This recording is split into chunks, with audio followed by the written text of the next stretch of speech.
M-am gândit astăzi să vorbim despre ceva foarte interesant, ceva ce vă place tuturor, ceva ce toți menționați și ceva ce foarte puțini înțeleg. Și asta este deficitul caloric. Deși pare că toți îl înțelegeți absolut perfect, sunt atât de multe lucruri pe care efectiv nu le stăpâniți și cumva o să vă ofer și o perspectivă a mea și o să încerc să fac cumva o paralelă la un caz ipotetic, dar care se apropie foarte mult de realitatea de zi cu zi, pentru că, de regulă, oamenii care au situația pe care o să o prezint astăzi în video, ei consideră că prin simplu deficit caloric, care este simplu în percepția lor, vor ajunge la rezultate imediate și după o perioadă de timp își dau seama că nu reușesc să își asigure obiectivul pe care îl urmăresc și atunci să prezint exact cum se face un deficit caloric corect, pentru că poți crea prin mai multe metode deficit caloric, dar unele sunt mai puțin eficiente decât altele și atunci e ideal să vezi exact cum se structurează de la cea mai groaznică situație până la una ideală care cumva o să te pregătească să ajungi la rezultatele pe care ți le dorești. Și tocmai de-aia am punctat și aici de la haos alimentar la progres real, cu o structură și nu cu restricții. Bineînțeles că de fiecare dată avem nevoie de un punct de plecare și, cum am zis inițial, o să iau o situație ipotetică, dar această situație ipotetică se apropie foarte mult de cele mai multe cazuri reale foarte des întâlnite și anume avem o persoană care are 2 mese pe zi. De regulă sunt oamenii care lucrează foarte mult sau efectiv metabolismul lor este foarte lent și nu le cere mâncare și atunci ei funcționează foarte bine cu 2 mese pe zi. Pentru că organismul nostru este făcut de așa natură încât el să funcționeze absolut eficient după o perioadă de adaptare, cu oricâte mese îi dai, cu oricât efort faci și așa mai departe, el se va adapta exact la ceea ce tu faci și el este obligat să se acomodeze cu lucrurile pe care tu îi le dai. De asta sunt persoane care cu 2 mese pe zi funcționează eficient și în același timp sunt persoane cu 6 mese pe zi care mor de foame. Deci asta trebuie să înțelegem, că situația pe care noi o creăm zi de zi este un stimul pe care îl punem asupra organismului și îl forțăm să se adapteze. Și de regulă se întâmplă mai detaliat situația de genul acesta în care persoana din cele 2 mese pe zi are uneori mic dejun, apoi evident începe munca sau e foarte ocupat pe parcursul zilei cu diverse activități pe care le are și sare direct la cină, unde prânzul nu există. Și micul dejun mănâncă de regulă ceva foarte rapid, foarte scurt, pleacă pe grabă, cum am zis, nu mănâncă nimic în cealaltă parte a zilei, în partea de mijloc a zilei și apoi când ajunge acasă, bineînțeles că ajunge târziu, ajunge obosit și își comandă o cină foarte mare și de regulă aici foarte mare nu înseamnă neapărat că mănâncă multe lucruri, pe cât îndeasă în el alimente care sunt foarte, foarte dense caloric, adică bagă în el de regulă ceea ce își comandă, pentru că probabil nu mai are timp să-și gătească și asta ar mai consuma altă energie pe care el deja nu are și atunci, bineînțeles că recurge la fast food și fast food-ul este un ucigaș al metabolismului, ca să zicem așa, pentru că fiind mâncare foarte procesată, ea intră în organism și fiind deja procesată, metabolismul nu mai are motive să o proceseze și el și atunci el încetinește și de asta metabolismul devine foarte lent. Și ca rezultat a acestor 2 mese, micul dejun și cina, organismul practic nu mai beneficiază de energie ridicată și are energie scăzută. Asta se traduce în mâncat haotic zi de zi și apoi, bineînțeles că nu există un control alimentar sau al comportamentului alimentar, să spunem așa, și în cel mai bun caz am scris aici stagnare pentru că în cel mai bun caz rămâi la fel, dar de foarte multe ori se întâmplă să te îngrași tot mai tare, pentru că, evident, energia scăzută nu-ți permite nici să ai o performanță foarte mare, chiar dacă mergi la sală și atunci nici randamentul tău în sală nu e bun, deci, evident, în cel mai bun caz stagnezi. Și acum, mergând mai departe, să înțelegem de ce nu funcționează cu 2 mese pe zi, pentru că eu am spus că organismul se adaptează. Dar adaptarea nu înseamnă mereu progres, adaptarea înseamnă și regres. Și atunci, când mesele sunt prea rare, există și o senzație de foame foarte exagerată. Și această senzație de foame foarte exagerată, cum am spus că mănâncă o masă, după are o pauză foarte lungă și apoi ajunge acasă și mănâncă acea cină uriașă pe care și-a comandat-o, de multe ori se întâmplă să fie fast food. Și îndeasă în el cea mai mare masă pe care și-o permite în ziua aceea, extrem de multe calorii deodată, metabolismul este foarte lent și nu este capabil să proceseze totul deodată și de cele mai multe ori mâncarea comandată are un dezechilibru al macronutrienților și asta face ca de multe ori să fie gătită cu mai multă grăsime sau să conțină grăsimi în cantități foarte mari, mai ales că grăsimile vor da un gust bun mâncării și atunci, dacă mâncarea nu are gust bun, nimeni care o comandă nu o va mai recomanda și atunci cei care produc această mâncare trebuie să se asigure că mâncarea va fi comandată din nou și din nou și din nou și atunci de regulă vine cu sosuri, vine cu grăsimi și așa mai departe, care bineînțeles nu sunt optime pentru organism și nu în cantitățile respective.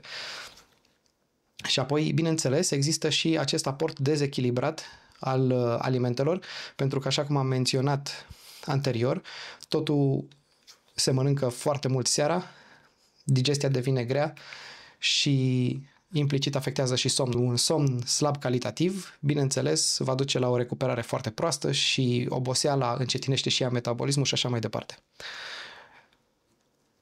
Ca să rezolvăm această situație, și, bineînțeles, și pentru a eficientiza și buna funcționare a metabolismului și așa mai departe, trebuie ca aportul de macronutrienți să fie asigurat constant pe toată perioada zilei și, în special, aportul de proteine, pentru că foarte multă lume, mai ales cei care își și comandă mâncare, nu au destulă proteină. Apoi trebuie să vă gândiți, mai faceți și efort unde distrugeți masa musculară, ea are nevoie de proteine să se refacă și de regulă cei care sunt în această situație de 2 mese sau una pe zi, dimineața mănâncă ceva foarte slab proteic, de regulă e bogat în carbohidrați și de cele mai multe ori și în grăsimi. Și în momentul în care ai o cantitate redusă de proteină, nici metabolismul nu funcționează eficient, nici refacerea nu e bună și implicit toate duc către regres. Și așa cum am menționat și aici, pierzi și masă musculară, mai ales dacă te mai și antrenezi în sală și tragi de tine cât poți, dar nu asiguri ceea ce este necesar pentru a reconstrui ceea ce ai pierdut. Și acum să o luăm pas cu pas și să vedem ce este necesar să faci ca să reușești să-ți reeficientizezi funcționarea metabolismului și, bineînțeles, buna funcționare a organismului per total, atât pe partea de digestie, pe partea de structurarea meselor, macronutrienți și așa mai departe. Și așa cum am scris și aici, primul pas este, bineînțeles, structurarea meselor. Și, deși pare absurd, atunci când vrei să slăbești, primul pas este, de fapt, să crești mâncarea. Pentru că dacă vrei să creezi un deficit caloric, inițial trebuie să ai din ce să-l creezi și deficitul caloric se creează din surplus caloric. Imaginează-ți această persoană care deja este supraponderală, care este și într-o stare destul de proastă a performanței fizice, distribuția grăsimii corporale nu este egală de sus în jos și deja mănâncă foarte puțin, mănâncă 2 mese. De unde ar putea această persoană să mai scoată mâncare dacă nici măcar nu mănâncă mâncare? Deci nu ai cum să creezi un deficit caloric în momentul în care nu ai deja un surplus caloric. Și surplusul caloric face ca metabolismul tău să fie forțat să se grăbească, să funcționeze mai eficient pentru a metaboliza tot ceea ce intră în tine. Și dacă tu mănânci 2 mese, el funcționează pentru 2 mese. Dacă mănânci 4 mese, va funcționa pentru 4 mese. Deci, cu cât mănânci mai mult, cu atât el se va antrena să devină tot mai eficient și, bineînțeles, să ardă tot ce îi dai. Și atunci, de la cele 2 mese care erau inițial, deși e greu și nu e ușor la început pentru toată lumea, este destul de bine să treci către 4 mese. Și aceste 4 mese, distribuite în mod egal la timp precis și, bineînțeles, la distanțe cât se poate de egale una de cealaltă pentru a facilita digestia și buna asimilare a ceea ce mănânci, vor asigura un flux constant de energie și de nutrienți. Și atunci fiecare masă va juca un rol esențial în atingerea scopului. Bineînțeles, aceste roluri sunt de refacere, performanță, sațietate și recuperare. Ei bine, mai sunt și alte roluri, bineînțeles, dar acestea sunt cele de bază pe care eu le consider foarte importante atunci când încerci să creezi un deficit caloric și, bineînțeles, și dacă îți dorești alte obiective în sală, dar în cazul de față consider că acestea sunt cele mai importante roluri pe care aceste 4 mese inițiale le vor asigura în momentul în care începi să le distribui în mod egal pe parcursul zilei. Și bineînțeles am dat și un exemplu de o zi alimentară, deși este foarte vag și există foarte multe variante. Acesta este un exemplu cât se poate de banal și cât se poate de simplu, care îți va crea cumva o idee despre ce ai putea să faci ca să fii cât mai eficient în aceste 4 mese și cum să le distribui în mod optim pe parcursul zilei. Și atunci, pentru micul dejun, cel mai de bază mic dejun care există și toată lumea știe de el, ouă, ovăz și ceva fructe. Bineînțeles, ovăzul este o sursă de carbohidrați și ouăle conțin atât proteină cât și grăsimi. Deci, practic, ți-ai asigurat cei 3 macronutrienți într-o singură masă. Pentru prânz, o carne slabă, orez și legume. Din nou, carnea slabă asigură cantitatea optimă de proteină, orezul, sursa de carbohidrați care îți va alimenta un viitor antrenament în acea zi, și legumele, o sursă de fibre care să faciliteze digestia și tranzitul și așa mai departe.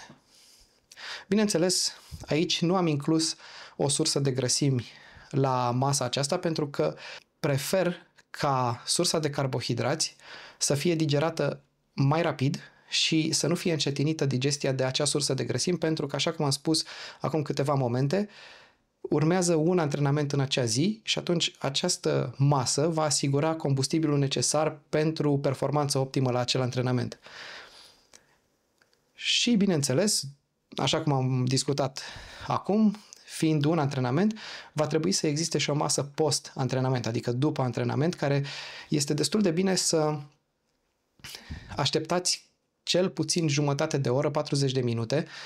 Aici e și în funcție de digestia fiecarei persoane, dar o medie de 30 de minute până când o mâncați. Pentru că dacă vă antrenați cel puțin pe la media intensității, sistemul vostru nervos central va trebui să facă schimbarea pentru a vă facilita digestia. Altfel, digestia va fi încetinită pentru că dacă mâncați foarte repede în apropierea finalului de antrenament, încă nu s-a schimbat sistemul nervos central și atunci veți avea unele dificultăți la digestie.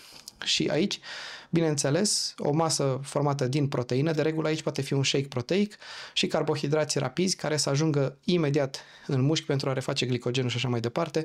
Aici sunt foarte multe opțiuni pe care probabil le vom discuta în alte videoclipuri. Și la cină, care ar fi bine să fie undeva la 3-4 ore după antrenament și probabil 1 sau 2 ore înainte de somn, ca masa aceasta, fiind și ultima, să aibă timp să se digere, să fie o absorpție eficientă și așa mai departe și să nu interfereze deloc cu somnul și cu odihna, pentru că, așa cum v-am spus, un somn prost va face și ca metabolismul să meargă prost și atunci degeaba structurăm totul eficient dacă nici odihna nu e structurată eficient. Aici, dacă mâncați pește, puteți merge cu pește, dacă nu, puteți merge cu exact aceeași carne slabă pe care ați avut-o și la masa 2. Legume și grăsimi sănătoase. De cele mai multe ori și cea mai comună practică este ca la ultima masă să se evite carbohidrații, asta tocmai pentru că urmează un repaus lung de 6-8 ore în care nu aveți nevoie de această sursă de energie, anume carbohidrații, dar e foarte dependent de cauză, de individ, de digestie și așa mai departe. Dar cât se poate de vag și comun pentru cazul de față, merge carne slabă, pește, legume și o sursă de grăsimi sănătoase care pot fi nuci, alune, avocado și așa mai departe. Și uitați cum 4 mese reale, echilibrate, ajung să vă asigure nutrienții pe întreaga zi, mai ales structurate inteligent, eficient și așa mai departe. Și apoi aici intervine lucrul acesta. Din 14 ani când merg la sală, nu reușesc încă să-mi dau seama ce înseamnă gustare.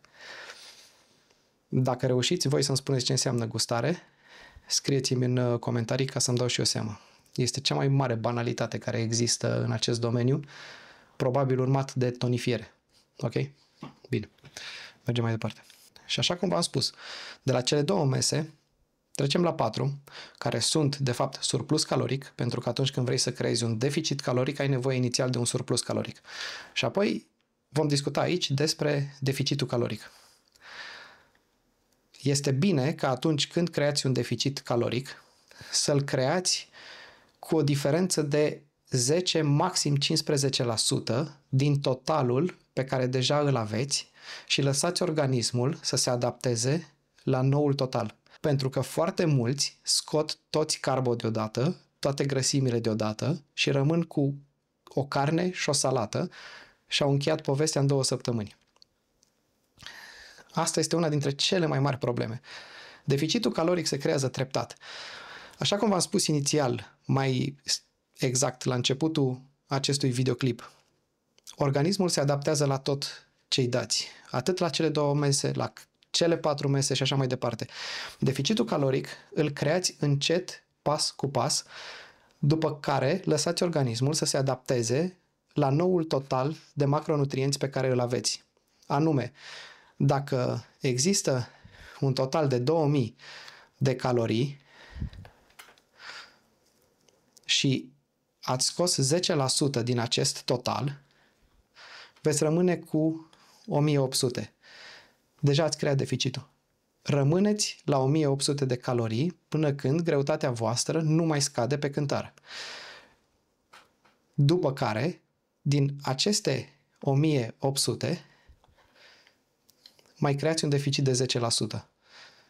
Și exact așa, pas cu pas, creați deficit după deficit după deficit și lăsați organismul să se adapteze la fiecare treaptă. Nu scoateți totul deodată, pentru că organismul se va adapta brusc, veți pierde foarte multă energie, veți pierde masă musculară, veți pierde performanță și totul s-a terminat în 2 săptămâni. În momentul în care vă adaptați ușor, ușor, ușor, totul merge exact așa cum trebuie, organismul se adaptează lent și aceste diferențe kilocalorice, în special, se creează din carbohidrați, pentru că macronutrienții esențiali vieții sunt proteina și grăsimile, tocmai de aceea se numesc aminoacizi esențiali și acizi grași esențiali. Nu există zaharuri sau carbohidrați esențiali. Așa că veți crea acest deficit în principal din carbohidrați, încet, încet, pas cu pas, și această diferență kilocalorică creată din carbohidrați va fi compensată din țesutul adipos pe care voi îl purtați pe voi. Și uite așa, ați creat deficit caloric, vă adaptați încet și totul merge exact cum trebuie. Exact cum am scris și aici. Nu scoți totul deodată, eliminând, de exemplu, o lingură de ulei pe care o puneai, să presupunem, la cartofi sau pe care o puneai peste orez, sau reducând o singură porție de carbohidrați, deja ai scos ceva și ai creat un deficit pe care nu-l simți atât de brusc și nu te răpune. Deci, repet, pas cu pas, nu totul deodată. Următorul pas, după ce ați creat deficitul caloric acel de 10% pe care l-am menționat anterior, urmează etapa de monitorizare. Anume, acea perioadă în care v-am spus că rămâneți la deficitul pe care l-ați creat și vă adaptați la el. Ce înseamnă asta? Înseamnă că odată ce ați creat deficitul, urmăriți ce se întâmplă cu performanța în sală, cu imaginea voastră în oglindă și cu greutatea voastră. Dacă totul scade brusc și deodată, anume greutatea s-a dus prea repede în jos, performanța e varză și arătați destul de rău în oglindă, adică fără volum muscular sau asta, bineînțeles, dacă îl aveați anterior, înseamnă că ați scos prea mult din mâncare, dar nu băgați înapoi mâncare. Rămâneți acolo, gestionați odihna și mergeți înainte. Dacă nu se întâmplă nimic, atât pe cântar, cât și în sală, cât și în oglindă, înseamnă că este foarte posibil să fiți la menținere și aceste calorii vă țin exact în zona aceea. Probabil cântarul va fluctua cu 100-200 de grame și cam atât. Și apoi o zi le pierdeți, a doua zi le câștigați și așa mai departe. Și, bineînțeles, dacă totul merge în direcția în care vă doriți, înseamnă că totul e perfect, rămâneți acolo până când nu se mai întâmplă nimic și ați atins o menținere, după care creați din nou deficit și așa mai departe, exact cum am vorbit anterior. Ca și concluzie, pentru a putea crea un deficit caloric, aveți nevoie inițial de un surplus caloric. Dacă mesele voastre sunt foarte mici, foarte puține, evident, repet, aveți nevoie de un surplus caloric, rămâneți în acel surplus până când totul se reglează. Depinde de fiecare. Nu se poate spune exact dacă o persoană se adaptează într-o săptămână, în 2 sau o lună. Rămâneți acolo, fiți consecvenți, după care începeți să creați deficitul cu 10-15% maxim din totalul de calorii pe care le aveți și în special din carbohidrați. Urmăriți performanța în sală, urmăriți imaginea din oglindă, urmăriți cântarul. Dacă toate trei se aliniază, înseamnă că totul este ideal și mergeți în direcția potrivită. Dacă scădeți prea repede, înseamnă că ați scos prea multă mâncare. Dar rămâneți acolo și gestionați recuperarea mai bine, nu adăugați mâncare din nou. Dacă totul merge treptat și totul este în direcția potrivită, e absolut normal. Dacă nimic nu se schimbă, sunteți într-o zonă în care caloriile mențin performanța și greutatea la care sunteți, puteți să mai scădeți încă 10% de acolo. Sper că ați înțeles în mare cum se realizează un deficit caloric. Bineînțeles, acesta este un exemplu vag, este un exemplu pe larg. Orice întrebări aveți, scrieți în comentarii, discutăm mai departe pe orice nelămuriri aveți.